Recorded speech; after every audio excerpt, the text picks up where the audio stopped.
नमस्कार दोस्तों, सभी वीडियो देखने वालों का मेरे चैनल पर स्वागत है। आज हम देखेंगे पर्सनल प्रोनाउन। कल हमने प्रोनाउन के बारे में पढ़ा था, उसके 10 पार्ट देखे थे।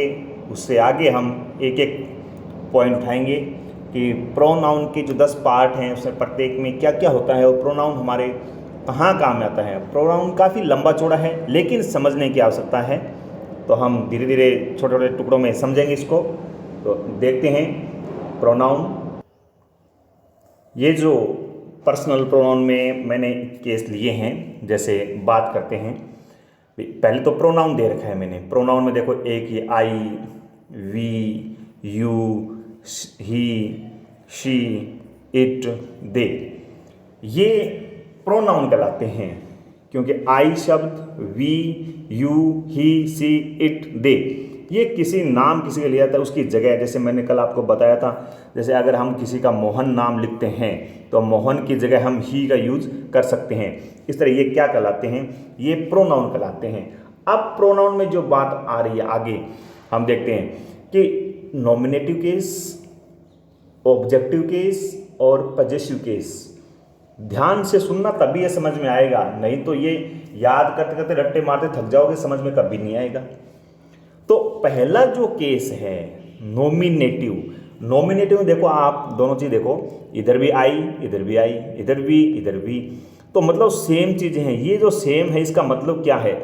जो प्रोनाउन हैं वो ही क्या सारे नॉमिनेटिव केस। नॉमिनेटिव का बात मैं बोलूं, ये सब्जेक्ट की तरह यूज होते हैं। अगर मैं इनको नॉमिनेटिव से सब्जेक्टिव केस यूज करूं तो आपको पता है कि एक सेंटेंस के अंदर सब्जेक्ट क्या होता है। तो ये सारे नॉमिनेटिव केस कहलाते हैं। नॉमिनेटिव मतलब वो सब्जेक्ट में आगे आते हैं एक सेंटेंस में। जैसे मैंने आपको सेंटेंस बताया कि subject plus verb plus object आता है, तो सेंटेंस की जगह ये सारे यूज होंगे। इन सभी को क्या कहेंगे? नॉमिनेटिव केस कहेंगे, और यही प्रोनाउन होते हैं। लेकिन ये जो प्रोनाउन होते हैं वो एज ए नॉमिनेटिव केस में यूज होने वाले हैं। I, we, you, he, she, it और दे। इस तरह आगे देखते हैं। आगे ये हो गया आपका ऑब्जेक्टिव केस। ऑब्जेक्टिव केस में क्या है? देखो, ऑब्जेक्टिव केस में हम अभी आपको मैंने जो एक चीज बताई थी भाई, ऑब्जेक्टिव केस कहाँ लगता है? Subject plus verb plus object, यानी ऑब्जेक्ट लास्ट में लगता है। ये जब शब्द आएंगे तो ये क्या लास्ट में सेंटेंस के यूज होंगे, तो उसको क्या बोलेंगे फिर हम? Objective case. तो आई का अगर मैंने पूछा भी ऑब्जेक्टिव केस क्या होगा, आई प्रोनाउन है, उसका ऑब्जेक्टिव केस क्या होगा? मी। तो वी का ऑब्जेक्टिव एस, यू का यू रह जाएगा, ये सेम है। ही का हिम रह जाएगा, शी का हर हो जाएगा, इट का इट रहेगा, और दे का डेम हो जाएगा। ये सभी क्या कहलाएंगे? ऑब्जेक्टिव केस कहलाएंगे। ऑब्जेक्टिव केस कहलाने का मतलब ये है कि ये सेंटेंस के अंत में आएंगे। आगे बात सभी को समझ में भी? प्रोनाउन के अंदर प्रोनाउन देखा, नॉमिनेटिव केस देखा, अब ऑब्जेक्टिव केस है। आई का ही एक रूप है मी, लेकिन उसको ऑब्जेक्टिव केस बोला जाता है। वी का एस है। तो उम्मीद करता हूं सभी को समझ आ गया। आगे वाला पॉइंट हम देखते हैं, ये है पजेसिव केस। पजेसिव केस में क्या होता है? देखो, पजेसिव केस में माई, माइन, इसमें ये दो प्रकार के हैं।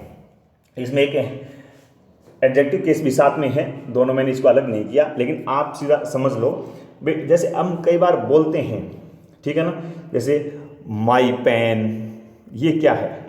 लेकिन माइन पेन ये कभी नहीं बोला जाता। माइन पेन ये गलत है, ये नहीं बोला जाता, माई पेन बोला जाता है। तो माई पहले लगता है, कोई शब्द कोई नाउन के पहले लगेगा तो वो क्या है, उसकी विशेषता होता है, नहीं एडजेक्टिव कहलाता है, तो वो एडजेक्टिव केस हो जाएगा। इस तरह से ऐसे जो ये माई है, आवर है, ये जो केस है कुछ, ये क्या है? एडजेक्टिव की तरह यूज होते हैं, उनके सामने लगते हैं तभी, यानी लास्ट में ऑब्जेक्ट की तरह माई यूज नहीं होता। ये ऑब्जेक्टिव केस नहीं है, पजेसिव केस है। तो माई पेन हो जाएगा, लेकिन माइन पेन नहीं होगा। यस इट इज माइन, ये सेंटेंस हो जाएगा। भी किसी ने पूछा, yes this is your pen, yes it is mine, it is mine, ऐसे लिखा जा सकता है लास्ट में, ये सेंटेंस सही हो जाएगा। इट इज माइन ये सही हो जाएगा, लेकिन इट इज माई पेन लिखोगे तो वो गलत हो जाएगा। उम्मीद करता हूं सभी को समझ में आ रहा होगा। फिर इसके बाद में देखते हैं हम आगे। तो ये सारे हम याद करने हैं।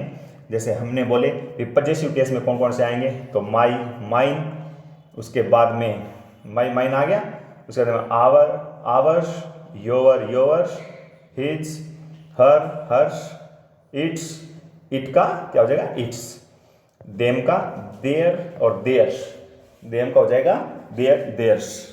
तो आज हमने देखे पर्सनल प्रोनाउन, इसमें अलग अलग प्रकार से, ये सभी को याद करने रट्टे मारने वाली चीज़ नहीं, इसमें सिर्फ समझने वाली बात है कि ये ऑब्जेक्टिव के सेंटेंस में कहाँ लगते हैं। अगर हम ऐसे पजेसिव की हिंदी समझने लगेंगे तो ये हमें समझ में नहीं आएंगे। इनका एक सेंटेंस में कहाँ रोल होता है, ये सब्जेक्ट के आगे आते हैं या पीछे आते हैं, इतना इनको हम समझ सकते हैं। तो ये ध्यान रखने वाली बात है। तो सभी को समझ में आया होगा। वीडियो कैसा लगा कमेंट बॉक्स में कमेंट करके बताएं, लाइक और शेयर करें ताकि ज़्यादा से ज़्यादा स्टूडेंट को इसका लाभ मिल सके। आज के लिए इतना ही। जय हिंद, जय भारत।